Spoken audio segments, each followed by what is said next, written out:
Bonjour à toutes et à tous, bienvenue pour une nouvelle vidéo sur Top Comics, vidéo dans laquelle cette semaine je vous fais remonter le temps, on va repartir au début des années 80 pour un comics un petit peu ancien, mais qui devrait vous plaire, je l'espère.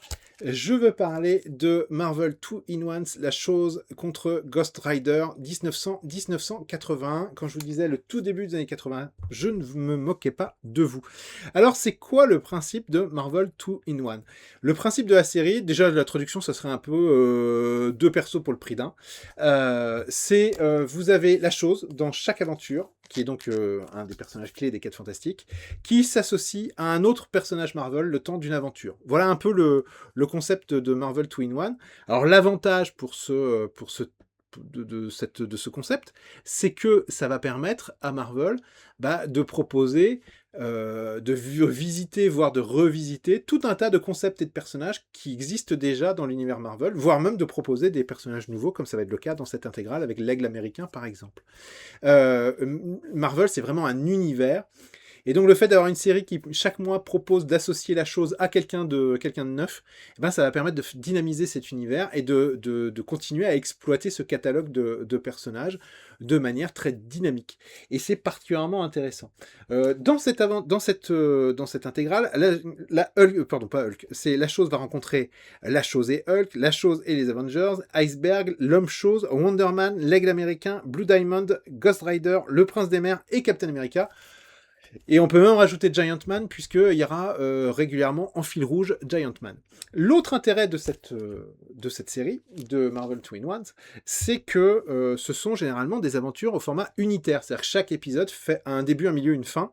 Ce qui fait que c'est assez facile d'accès. C'est-à-dire que même si vous n'avez pas lu les intégrales précédentes, vous pouvez vous permettre de vous lancer là-dedans. Il n'y a pas besoin d'avoir beaucoup de connaissances de l'univers Marvel. Il faut juste savoir que la chose fait partie des 4 Fantastiques. Bon, voilà, vous le savez maintenant.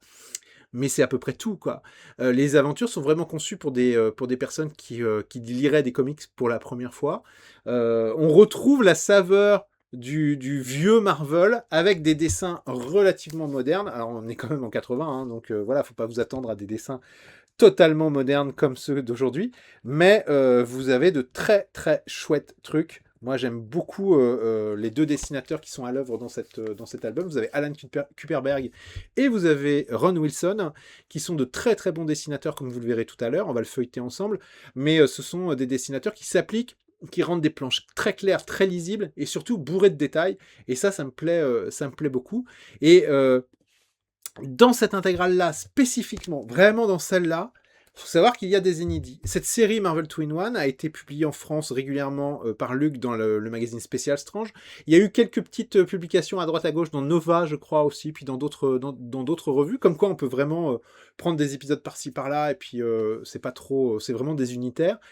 Et tout n'a pas été édité par Lug, ce qui fait que vous avez dans cet épisode, je crois bien, pas loin de la moitié, allez, on va dire le tiers, la moitié c'est peut-être beaucoup, mais le tiers de l'album, qui est de l'inédit. Donc pour les vieux lecteurs comme moi qui appréciaient cette série, c'est de l'or, parce que c'est vraiment des épisodes qu'on n'a jamais lus en France, et c'est quand même plutôt pas mal. Vous avez 2 annuals que, pour moi, ça n'a pas été, c'est pas sorti en France, enfin, j'ai un doute sur le premier, sur la chose et Hulk, mais il y en a un dont c'est certain qu'il n'est pas sorti en France, c'est celui-ci, hein, c'est la chose et l'Aigle américain. Superbe couverture, hein, d'ailleurs. Je vais y revenir dans le détail dans un instant.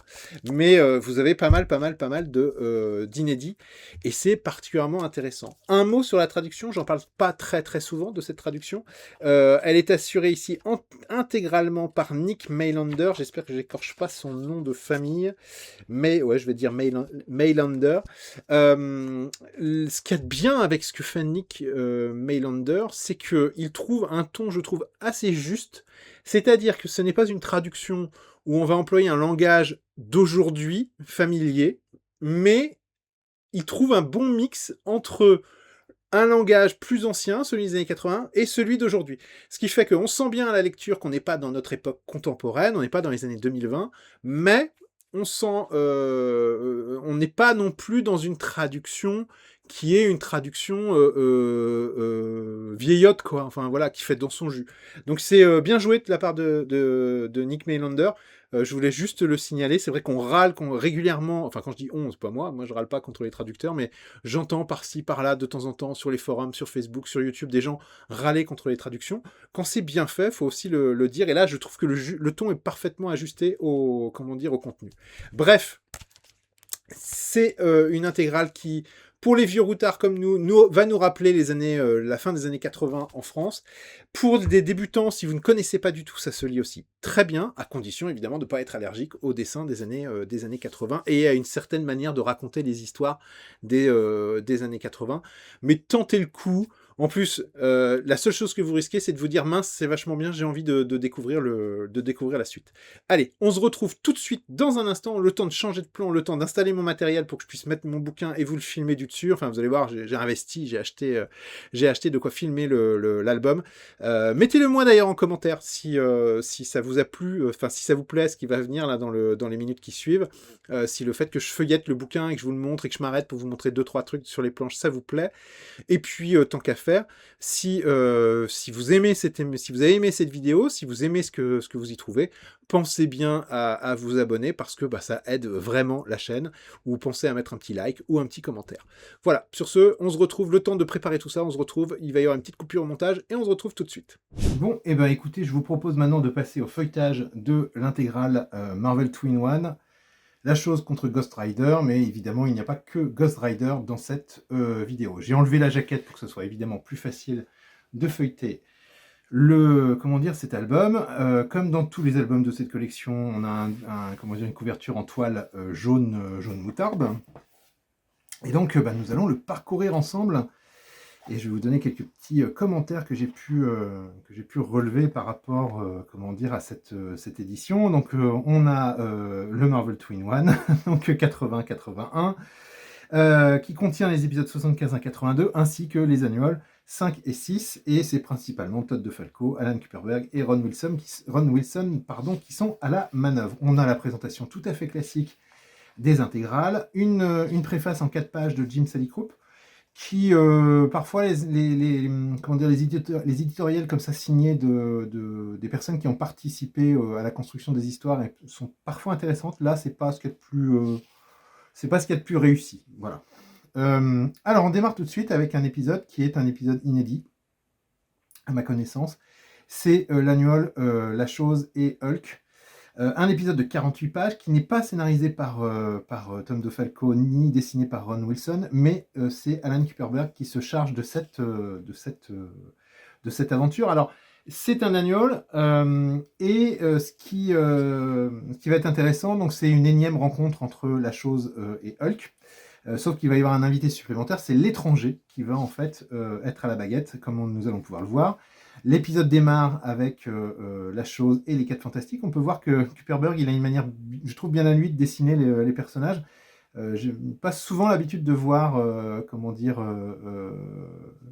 Red et puis Suzanne dessiner ainsi. Ils sont percutés par un rayon énergétique et tous les 4 Fantastiques, excepté La Chose, tombent dans les pommes. Mais pourquoi donc ? Ben va devoir chercher. Gros plan dans le chapitre 2 sur Hulk. Alors, j'adore ce dessin de Hulk là, quand Hulk, crump, il tombe là comme ça dans ce désert. Peut-être pas n'importe quel désert d'ailleurs, puisqu'il s'agit du désert où Hulk est né suite à cette explosion gamma. Et évidemment, là où il y a Hulk, il n'y a généralement pas très loin le général Thunderbolt Ross et Betty. Eh bien, c'est à nouveau le cas. Et qu'est-ce qui va se passer ? C'est que Hulk va redevenir Bruce Banner et Ross, les deux Ross vont tomber dans les pommes eux aussi. Ça commence à faire beaucoup de monde. Dans le chapitre 3, on apprend que c'est l'étranger qui est à la manœuvre. Et en réalité, donc l'étranger, lui, tout ce qu'il veut, c'est réunir Hulk et La Chose parce qu'il a besoin d'eux. Mais qui est l'étranger, allez-vous me dire ? L'étranger, c'est tout simplement un de ces personnages cosmiques avec... j'ai souvenir le jardinier, Entropie, etc. Il apparaît en fait dans les épisodes qui précèdent la guerre de l'infini. Non, pas la guerre de l'infini, le gant de l'infini. Et Thanos vient lui chercher, je crois, une des pierres d'infinité. Bon, on n'y est pas encore dans ces années-là. Vous voyez, ça prend son temps, hein. Moi, j'ai trouvé que, décidément, on est déjà page 13 et il ne s'est pas passé énormément de trucs. Et donc, ben, comme je vous l'ai dit, le but de l'étranger, c'est de réunir nos deux héros, parce qu'il a besoin de nos deux héros pour aller, où ça? Pour aller en enfer, pour combattre un adversaire qui est ce personnage-ci. Alors, comment il s'appelle ce perso? Déjà, j'ai oublié. Vous voyez, c'est moche de vieillir. C'est pour combattre Pluton, le maître des enfers. Et Pluton donc règne sur cette partie des enfers et l'étranger veut mettre fin à ce règne et donc il a entre guillemets embarqué dans cette aventure nos deux lascars qui dès qu'ils ont l'occasion se foutent sur la gueule, mais généralement c'est Ben Grimm ou l'étranger qui ramène Hulk dans le bon chemin. Et donc bah, ça va être l'occasion évidemment de grosses bastons. Après tout, on est un peu là pour ça. Et il faut bien dire qu'on prend pas mal de plaisir dans cet épisode parce que comme vous pouvez le voir, ça bouge pas mal. J'aime assez la relation qu'il y a entre Hulk et notre ami La Chose, et évidemment à la fin tout va bien. Oui, je vous ai spoilé l'épisode. Généralement ça se finit plutôt bien. Hein. L'épisode 75, bah, c'est un numéro spécial double format. Alors à nouveau on est reparti pour une quarantaine de pages, et là l'affiche est alléchante, c'est La Chose et les Avengers.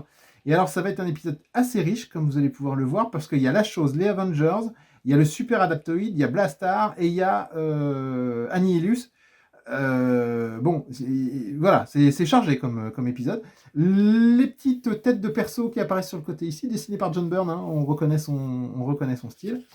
Et donc, ben, dans dans ce numéro spécial, on a à nouveau Alan Kuperberg au dessin, et cette fois-ci c'est Tom DeFalco qui est au scénario, et c'est Chick Stone qui est à l'ancrage. On retrouve presque l'équipe de la série habituelle, Ron Wilson n'étant pas encore dans l'affaire, mais je vous rassure, il arrive dans l'épisode prochain. Dans cet épisode, eh bien, Annihilus fomente évidemment un sale coup et il utilise Blastar comme son sbire, comme son champion. Il va y avoir un moment donné assez intéressant dans cette aventure, parce qu'on découvre que, enfin moi j'ai découvert, ou alors je ne m'en souvenais plus, que Blastar, donc Annihilus le met à l'épreuve hein, contre cette espèce de pieuvre maléfique, Annihilus a une femme. Et oui, il a une bien-aimée, et elle va jouer un rôle assez important parce qu'elle va tenter de protéger Blastar. Elle a tout de suite pigé que Annihilus, il y avait un coup fourré. Alors un des avantages hein, que Annihilus a dans cet épisode, c'est le super adaptoïde qui, rappelons-le, en simple contact avec un personnage, peut récupérer ses pouvoirs. Et sentant le coup foireux, elle décide de prévenir qui? Nos Avengers, qui eux sont tranquilles en train de se taper le carton, en train de jouer aux cartes. Et c'est assez assez amusant de les voir dans ces moments de détente. Bon, très rapidement, les choses sérieuses vont revenir. Tout le monde va partir en mission dans la zone négative et on est parti pour une grosse aventure.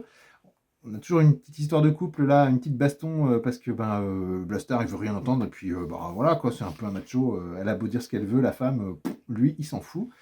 Et tout ce beau monde se retrouve donc dans la zone négative pendant que Jarvis prépare le thé et lui en fait il surveille le compteur parce que les Avengers ont un temps limité pour pouvoir combattre Annihilus.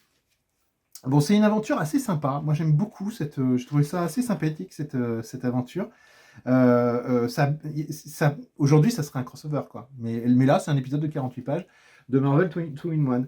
Il y a la guêpe qui est là. Alors, c'est marrant, elle utilise une astuce que parfois on a vu naître sur les réseaux sociaux après Avengers Infinity War. Comment ça se fait que la guêpe, elle ne se réduit pas pour rentrer dans le crâne et tirer dans la cervelle de Thanos? Bah, vous voyez, là, elle le fait avec Blastar, sauf que il la rejette. Il réussit à la propulser en dehors de son crâne. Et donc, notre aventure se poursuit tranquillement. Ça bouge beaucoup. On ne s'ennuie pas un seul instant dans cette histoire. J'aime bien le super adaptoïde. J'aime bien l'idée qu'à un moment donné, comme il rentre en contact avec la chose, il va récupérer les pouvoirs de la chose. Et donc, il va récupérer ce côté rocailleux dans cette apparence. Et c'est plutôt bien foutu. Bon, il y a un moment donné... l'épouse de Blastar se rend bien compte que voilà, faut pas déconner quand même, tu es en train de nous avoir. Annihilus évidemment se venge sur elle Et ça déclenche la colère, l'ire de Blastar. Pendant ce temps-là, les Vengeurs sont toujours en train de se bastonner. Et au final, tout le monde va rentrer chez soi tranquillement. Bon, c'était un épisode pas mal, mais j'ai trouvé ça un peu long entre vous et moi. J'avais hâte d'arriver aux épisodes réguliers de la série régulière, et donc c'est le cas avec l'épisode 76. C'est La Chose et Iceberg, avec là aussi du monde, parce qu'il n'y a pas que La Chose et Iceberg, il y a La Chose, Iceberg, il y a le Cirque du Crime, avec le maître de manège, et il y a Giant Man. Alors, Giant Man, c'est un des personnages qui est apparu dans les précédents numéros. On le voit ici en civil, hein, il se balade dans une fête foraine au cirque plutôt, avec Alicia et Ben. C'est un personnage assez récurrent de seconde zone, mais qui revient régulièrement. On va le voir plus tard dans une autre aventure. Ce que j'aime bien alors là, c'est Jerry Bingham. Je pensais que Ron Wilson allait revenir, mais Jerry Bingham assure un super dessin. Vous verrez, ça sera le cas aussi avec Ron Wilson, j'y reviendrai tout à l'heure. Vous voyez, il se fait chier, quoi. Enfin, là, toute cette zone-ci, vous voyez, il y a plein de détails, c'est dessiné, quoi. Enfin, c'est pas juste je crée une zone d'ombre, point terminé. Non, il y a plein de petits trucs. Il y avait énormément de qualité dans les dessins, quand bien même ils puissent paraître assez simples. Il se faisait suer, il y avait du fond, il y avait du décor, enfin c'est des beaux dessins, quoi. Moi j'aime beaucoup, j'adore ce genre de pose là comme ça, qui est c'est très stéréotypé, mais ça passe bien. Là ici, on a le cirque du crime avec le maître de manège. Alors c'est des espèces de super vilains de deuxième zone, hein. Ils sont tous inspirés d'une discipline un peu liée au cirque. Bon, il n'y a pas un seul instant où on y croit, hein, où ils vont pouvoir y arriver. Le but du maître de manège, c'est en fait tout simplement, il explique son plan, c'est d'hypnotiser les citoyens de New York pour dévaliser les banques tranquillou.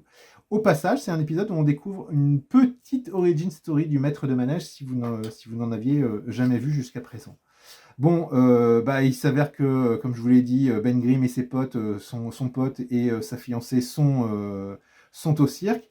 Et puis il y a cet autre personnage, donc Iceberg, tiré des X-Men, qui ici sort avec Terry Sue Bottoms, et il va l'envoyer où? Il va l'envoyer au cirque, lui aussi. Alors au cirque, évidemment, le maître de manège lance sa machination qui consiste à hypnotiser les gens, sauf que pour hypnotiser les gens, il faut que les gens puissent voir. Et Alicia, elle est aveugle, donc elle échappe en fait à cette manigance. Et évidemment, ses cris, vous voyez, elle appelle Ben, et Ben sort de son hypnose. Puis là, ça va être l'occasion de lancer une baston. Iceberg, qui était toujours à l'extérieur, qui était arrivé à la bourre, lui, il n'est pas touché par par cette tentative du maître de manège. Et donc, c'est parti pour la bagarre, entre guillemets. J'aime bien, vous voyez, le petit détail, hein. Ici, il va être poursuivi, Iceberg va être poursuivi par des vilains. Il fait quoi? Pour éviter de se transformer en glace, il va transformer la flaque en verglas, et donc les sbires du maître de manège vont glisser dessus. Bon, après, c'est un épisode de baston, hein, c'est-à-dire qu'il va y avoir de la bagarre. Alors, comme il y a beaucoup de monde, voilà, alors c'est super, moi j'adore le combat contre la princesse Python. Moi je trouve ça génial. C'est Princesse Python, son nom? J'aurais dit Black Mamba, moi, oui.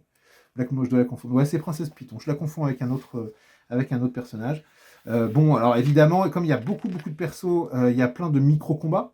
C'est-à-dire qu'on va avoir Iceberg contre celui-là, le cracheur de feu, là, il s'appelle le cracheur de feu. C'est plus simple. On va avoir Tarax le dompteur qui maîtrise les félins, etc. Bon, c'est un épisode qui est... Alors, c'est comme la plupart des épisodes qui sont dans cet album. C'est-à-dire que c'est pas une grande histoire, mais c'est super distrayant, quoi. C'est super bien foutu. Regardez cette planche là ici avec tous les petits détails. Enfin, Alan Kuperberg, là, il se fait vraiment chier, quoi. Enfin, pour rendre quelque chose de vachement bien. Giant Man, alors pour une petite précision, ce super-héros, là, Giant Man, dans un Marvel 2-in-1 précédent, il a été en fait irradié. Donc en fait, il est en train de mourir à cause des conséquences des radiations. Mais il apparaît dans quelques épisodes, et c'est un perso que j'aime bien. J'aime bien son costume, j'aime bien j'aime bien ce perso. Bon, à la fin, la petite larme de crocodile du maître de manège qui... mais si vous voulez, mais je pleure toujours aux enterrements. C'est l'enterrement de ses ambitions, évidemment. Donc voilà, et Ben Grimm arrive à la fin, parce que tout le monde va pour se barrer à la fin, et enfin le maître de manège et le clown son acolyte vont pour se barrer, et là, Ben, paf, il attrape un poteau, et plam. Voilà, ça me rappellerait presque un épisode de Destination Finale. Voilà, c'est la fin de cet épisode. On arrive au 77. Alors celui-là, il est inédit en France. Celui-là, j'en suis sûr et certain. C'est la chose et l'horrible homme-chose. Seul le marais survivra. C'est un épisode un peu spécial, comme vous allez pouvoir le voir. Donc là, on retrouve Ron Wilson au dessin. Donc c'est l'équipe habituelle, on va dire. Et Nick Fury déboule au Baxter Building avec un professeur parce que il a besoin des talents de pilote de Ben, parce que ils veulent essayer en fait un jet expérimental, et donc ils ont besoin de son talent. Alors c'est l'occasion d'un épisode un peu spécial où Ben en fait nous est présenté non pas comme étant une montagne de muscles, ce qu'il est, mais comme un personnage à la fois compétent, c'est-à-dire qu'on a un peu tendance à oublier qu'il est quand même très doué en pilotage, et c'est aussi quelqu'un qui a énormément de courage, comme va nous le rappeler cet épisode. Donc il va s'entraîner, ça lui tient à cœur de s'entraîner, de montrer qu'il est compétent. Il monte dans cette... même c'est une fusée, je disais que c'était un jet. Pendant ce temps, dans le bayou, dans les Everglades, l'homme-chose fait ce qu'elle fait, elle fait peur à plein de gens. Et puis il va y avoir un accident au niveau du vaisseau. Et Ben va se cracher littéralement dans les Everglades, évidemment. Et qui c'est qui est là? Eh ben, c'est l'homme-chose va être attiré par ce qui se passe. Et c'est l'occasion d'un épisode de résilience. C'est-à-dire que Ben sort de la capsule. Il est complètement blessé, il est complètement fracassé. Et donc, il se dit, je ne vais pas rester à côté, parce que si je reste à côté, je vais tomber dans les vapes. Et le but, c'est que je reste éveillé. Et l'homme-chose poursuit Ben Grimm et reste témoin de ce qui se passe. Et pendant qu'il est en train de lutter pour rester éveillé, Ben, il a une vision du passé. Donc on remonte le temps. C'est la raison pour laquelle vous avez sur la couverture de cet épisode la petite mention Ben et les Howling Commandos. Je ne sais pas si vous avez fait attention tout à l'heure, vous voyez, Ben Grimm aux côtés du Sergent Fury et des Howling Commandos. C'est l'occasion de remonter dans le temps et de nous montrer que Ben Grimm a participé à la Seconde Guerre mondiale et qu'il a participé à une opération spéciale avec Nick Fury et ses Howling Commandos, que déjà Ben était un pilote hors pair à cette époque.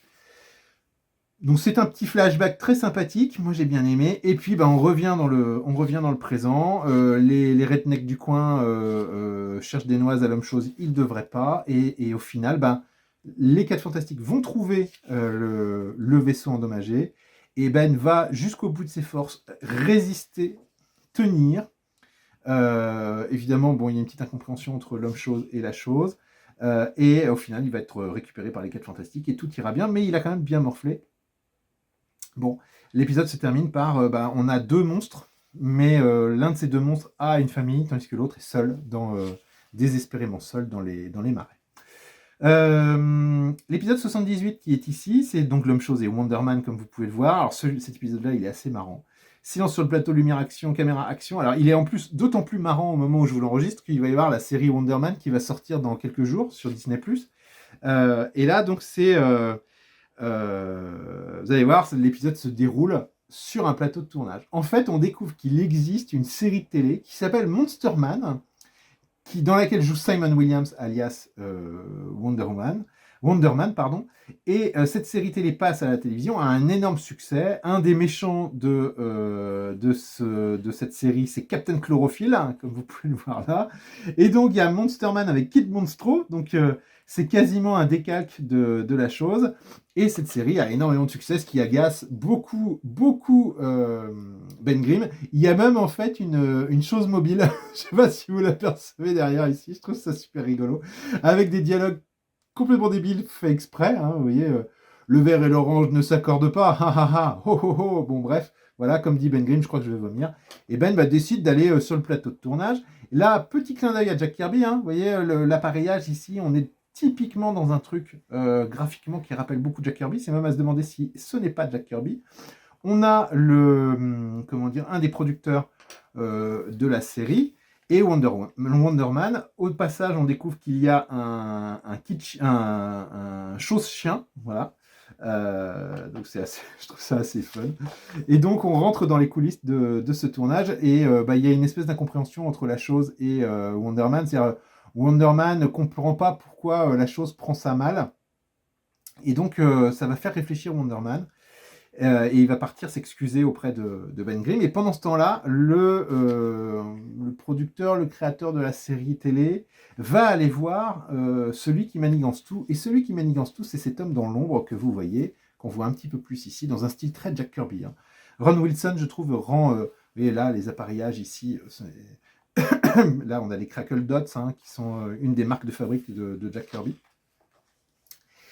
Alors, toute cette histoire, qu'est-ce qui se passe en réalité? En réalité, bon là, c'est assez marrant, il y a la chose qui va avoir Matt Murdock et Foggy Nelson pour voir s'il ne pourrait pas faire un procès contre la série. Et il y a Matt qui lui explique, bah non, en fait, celui qui a conçu cette série télé est un maître pour rester à la limite du plagiat et le domaine public. Bon, bah zut, tant pis, je ne pourrais pas les attaquer juridiquement. Bon, mais alors, qui est donc ce mystérieux financier qui produit cette série? Eh ben, en fait, c'est Xemnu, le Titan, qui était déjà apparu dans les Défenseurs numéro 3 et dans les Défenseurs numéro 12. C'est un vieux personnage, et en fait, son but, c'est à travers la série télé, de contrôler l'esprit des gens pour les enlever, pour ensuite les ramener sur sa planète qui a été dépeuplée. Oui, c'est un peu tiré par les cheveux, mais bref, passons. D'ailleurs, il y a un truc assez rigolo, c'est de se dire, on est un peu sur une thématique qui ressemble un peu à celle du film de John Carpenter, The Lives, Invasion Los Angeles, où la télévision est montrée comme un vecteur de contrôle de la population, voire de manipulation de la population. Évidemment, Ben va se rendre compte du truc, mais comme Wonder Man est possédé par Xenmu, eh ben, il va y avoir baston. Alors, on aime bien la baston dans cette série. Hein. Il y a un moment marrant où Xenmu, qui a énormément de pouvoir, hein, il va contrôler des légumes, les légumes de la planète Twilo. Allez savoir où ils ont été chercher l'idée. Et donc, Ben se retrouve à combattre contre des légumes géants. Puis ensuite, sur un plateau très science-fiction, qui nous rappelle quand même beaucoup un certain Star Wars, vu l'aspect des vaisseaux.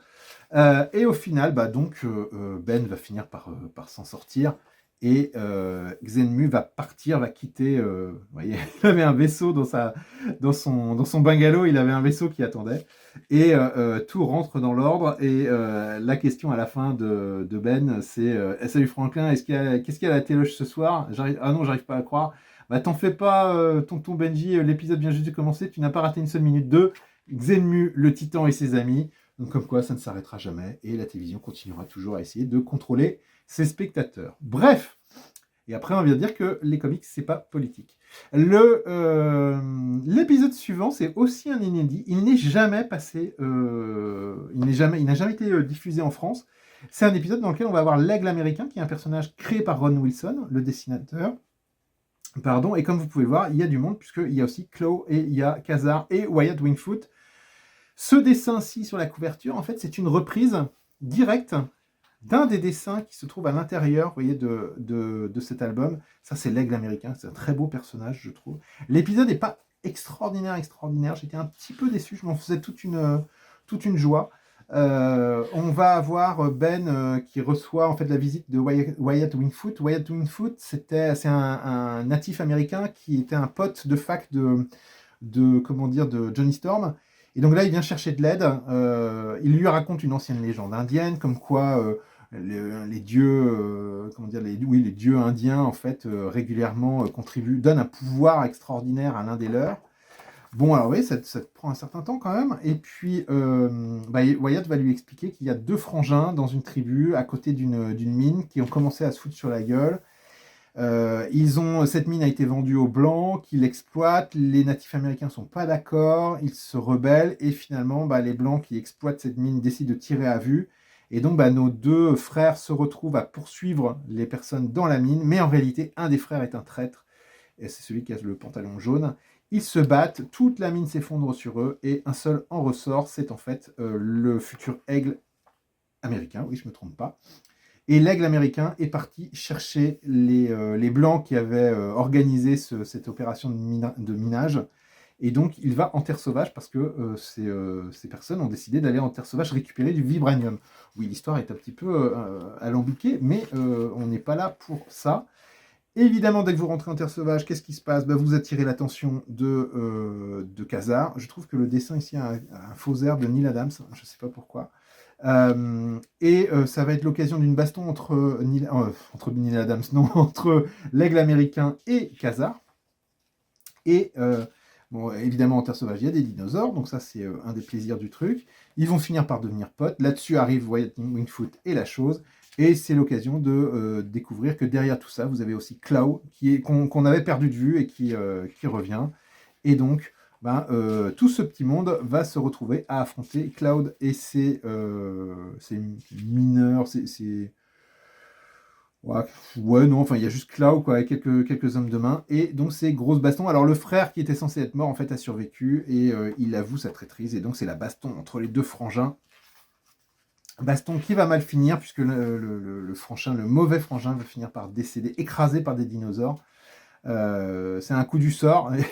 Et il y a un moment donné, on s'est dit, mais c'est le frangin qui va tuer son autre frère, enfin l'aigle américain qui va tuer son frère, et non, en fait, les personnes vont malheureusement se mettre sur le chemin de ces dinosaures, et ça finit de manière un peu amère pour l'aigle américain. Quel super épisode qui nous attend après avec le 79. C'est La chose est Blue Diamond et on va découvrir la danseuse étoile, Shanga, la danseuse étoile. Moi, je me souviens de cet épisode dans Special Strange, ça m'avait fait rêver, quoi. J'avais trouvé qu'elle avait une plastique incroyable. Et donc cet épisode, on découvre donc Shanga, qui est en gros une espèce de Silver Surfer, on va dire, voilà, grosso modo. Alors elle est pas c'est pas le héros de Galactus, mais elle a quitté sa planète, elle a comment dire un pouvoir cosmique, et en fait, à force d'explorer l'univers, elle a perdu le chemin de sa planète et elle cherche à retourner sur sa propre planète. Et son sens cosmique lui dit que dans cette petite ville du Massachusetts que l'on voit là, eh bien, elle trouvera peut-être une solution à son problème. Quand je parlais tout à l'heure de Alan Kuperberg et il se faisait vraiment suer sur les décors, vous voyez Ron Wilson, là, le marché près du port, tous les détails qu'il y a, hein, c'est-à-dire il y a vraiment que là où il a décidé d'arrêter de dessiner, mais sinon là, il y a quand même beaucoup de détails. Dans cette ville portuaire, eh bien, vous avez Alicia et la chose qui ont décidé de venir passer un week-end tranquillou.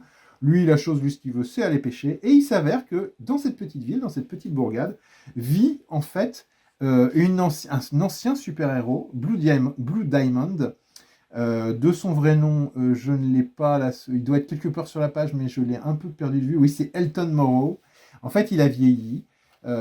C'était un personnage qu'on a vu dans les Invaders, dans les Envahisseurs. D'ailleurs, qui doit être je pense, il est peut-être dans l'intégral Envahisseur qui est sorti il y a quelques semaines.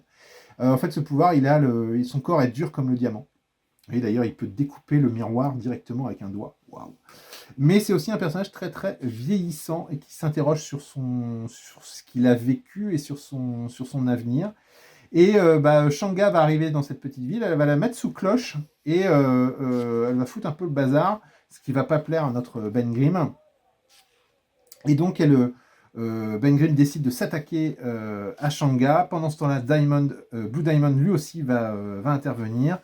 Et tout ce petit monde va s'expliquer gentiment. L'épisode est très très sympathique. J'aime bien, ça bouge, quoi. Enfin, on s'ennuie à aucun moment. D'ailleurs, je pense que vous voyez sur les pages, il y a toujours de l'action. Et le personnage de Blue Diamond, il est intéressant parce que il est vieux. À un moment donné, il fait une espèce de crise cardiaque. Et à la fin, qu'est-ce qui va se passer? C'est qu'il va finir par fusionner, enfin pas fusionner, mais par être transformé par Shanga, qui va lui proposer en fait une nouvelle vie. Et il va partir dans les étoiles avec Shanga, en espérant qu'elle puisse retrouver le chemin de sa maison. L'épisode 80, c'est La chose et Ghost Rider. Alors là, à nouveau Ron Wilson, comme d'habitude. Mais regardez comme c'est chouette, cette splash page là, comme elle est vachement bien. Enfin, j'aime beaucoup. En fait, on pourrait croire que c'est un tremblement de terre, mais c'est juste Ben qui s'entraîne à côté. Et comme il manque de tuer, son punching ball manque de tuer Alicia, et Ben il s'en veut. Donc il s'isole sur le toit d'un immeuble. Et c'est là qu'il aperçoit une scène, c'est que le Ghost Rider s'amuse avec la police new-yorkaise. Enfin, c'est assez marrant parce qu'il s'amuse vraiment, on dirait un branleur à mobilette, quoi. C'est-à-dire qu'il roule sur les trottoirs et puis il fait ah, ah, ah, ah, et puis il emmerde la police. Bon, c'est un peu quand même la malédiction de Johnny Blaze, hein, évidemment. Et puis là, comme la chose n'est pas forcément super, a pas forcément super le moral, elle se dit tiens, je vais l'aider, au moins je servirai à quelque chose. Et en l'aidant, Johnny Blaze lui file des tickets pour venir voir son spectacle, parce que Johnny Blaze est cascadeur. Et donc, c'est l'occasion pour la chose et Alicia comment dire, de passer du temps ensemble. Johnny Blaze va faire sa petite cascade, et puis en réalité, vous avez une bande de gamins qui vont piquer une bagnole, et Johnny Blaze va courir après, mais comme la chose a peur que Ghost Rider fasse du mal à ces gamins, qui certes ont bien mérité une punition, mais peut-être pas quand même les feux et les flammes de l'enfer, eh bien, la chose se sent de devoir intervenir, et donc c'est la baston entre la chose et Johnny Blaze. Je vous rassure, ça finira bien. Et comme le dit à un moment donné, comme le dit la conclusion, Ben Grimm, oui, il est peut-être monstrueux 24 heures sur 24, mais il a trouvé l'amour, tandis que Johnny Blaze, lui, tel un cavalier solitaire, se retrouve seul sur les routes. Voilà. L'épisode 81, c'est encore une fois plein de monde. La chose, le prince des mers, MODOK, l'AIM et cet androïde là. Voilà. Super splash page pour démarrer. Toujours Tom DeFalco au scénario, toujours Ron Wilson, toujours Chick Stone. Le prince des mers vient sur Terre et cherche en fait à retrouver une SDF qu'il avait aidé lorsqu'il était sur Terre et qu'il était lui-même un clochard. Et donc, il cherche à la retrouver pour la remercier. Pendant ce temps-là, on apprend que Alicia a décidé de déménager dans dans un appartement à l'extérieur du Baxter Building. Et autant dire que Ben Grimm le prend très très mal. Il pense que leur relation est terminée. Et donc en fait, ce qui se passe, c'est que au détour de sa promenade, Ben va affronter cet adversaire dont j'ai oublié le nom, on va dire l'androïde, ouais, enfin il n'a pas... ouais, voilà, c'est un androïde. C'est un androïde, et Namor est toujours dans le coin, et évidemment... Ah, là oui, c'est intéressant, c'est une petite référence au projet Pegasus. Dans le projet Pegasus, on découvre que ça va pas bien pour Giant Man, et évidemment ça aura des conséquences par la suite. Et l'enquête de Namor pour trouver cet SDF et Ben Grimm qui s'est fait en fait blaster par cet androïde, ces deux personnages vont finir par se retrouver parce qu'ils seront aux griffes de MODOK. Et c'est pas très malin de la part de MODOK d'avoir enfermé ensemble Ben Grimm et le Prince des Mers, puisque évidemment, non, le Prince des Mers n'est pas enfermé, mais le Prince des Mers va arriver. Et donc ça va être l'occasion à nouveau d'une solide baston. Très chouette épisode encore une fois, qui pour le coup a un fil rouge qui se poursuit dans l'épisode suivant, parce que au cours de cet épisode, Ben Grimm est exposé au virus X, aux radiations du virus X, et ce qui va avoir pour conséquence dans l'épisode suivant de le transformer en chose encore plus moche, comme il le dit. Donc il est vraiment pas bien. Il manque d'ailleurs de se faire tabasser par une bande de voyous. Heureusement, vous avez Steve Rogers qui passe dans le coin, qui vient l'aider. Et ils comprennent tous que Ben Grimm est empoisonné. Et il a vraiment une sale tête à cause de ce virus X. Et donc Giant Man vient lui filer un coup de main aussi. Et donc tout ce petit monde part à la recherche de MODOK, qui détiendrait tout simplement un antidote à ce fameux virus X. Petit moment de discussion entre deux personnes désespérées, la chose qui craint pour son avenir, et Giant Man qui lui craint aussi pour son avenir. Donc ils se soutiennent, les deux frérots se soutiennent mutuellement.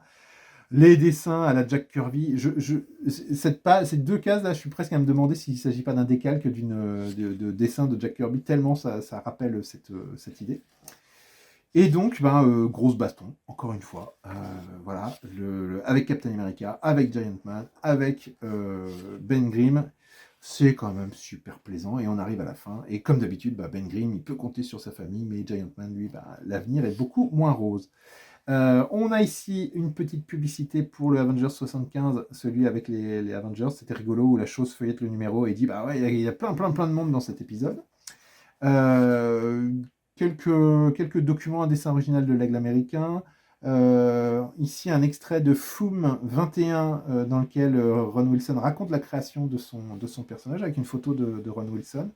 Et puis la création de la couverture que je vous ai montré tout à l'heure avec le noir et blanc et le calque, le guide couleur. Et puis ici, des couvertures qui sont des couvertures pour des rééditions de ces Marvel 2-in-1. On devine que ça doit être beaucoup plus récent. Je vois bien les années 90. Parce que là, on a quand même Quesada et Panosian, Don Panosian ensemble. Ici, c'est qui est au dessin? Barker, bah, c'est marqué Gary Barker et Mark Farmer. Bon, voilà, c'est pas des dessinateurs des années 80. Et puis, donc, on termine sur l'habituel auteur et c'est terminé. Et on a un super, super, super album que je ne peux que vous conseiller tellement c'est sympa. Ça vous a plu? Vous en demandez encore? Alors déjà, dans un premier temps, vous pouvez retrouver sur notre chaîne YouTube une autre vidéo sur laquelle j'étais revenu, une précédente intégrale un peu vintage. C'est celle consacrée à Hulk. N'hésitez pas à aller la regarder, ça devrait vous plaire si vous aimez ce genre de vieux comics. C'était une intégrale qui était quasi exclusivement dessinée par Herb Trimpe et ça m'avait beaucoup plu. Et c'est une vidéo qui a plutôt bien marché puisqu'au moment où je vous enregistre, on a eu plus de 600 vues sur cette vidéo avec des chiffres de visionnage qui indiquent que les gens ont bien accroché. Merci à eux et donc n'hésitez pas à aller la consulter. N'hésitez pas à nous dire aussi en commentaire si vous avez envie que je fasse d'autres intégrales et si vous avez envie que je fasse d'autres titres dans les intégrales parce que j'aime beaucoup cette collection. Je rappelle aussi à tout le monde qu'en chaque début de mois, avec mon complice Doup sur cette chaîne Top Comics, nous faisons les recommandations, les 10+10 recommandations comics avec ce qui nous semble intéressant dans le mois à venir sur les sorties. Et évidemment, vous constaterez que je suis assez friand des intégrales et que ça me plaît beaucoup et que je les mets souvent à l'honneur dans ce 10+10. N'hésitez pas à vous abonner à la chaîne pour recevoir la notification comme quoi ces vidéos sont sorties. Sur ce, je vous souhaite une très bonne fin de journée. Prenez soin de vous et je vous dis à très bientôt. Salut!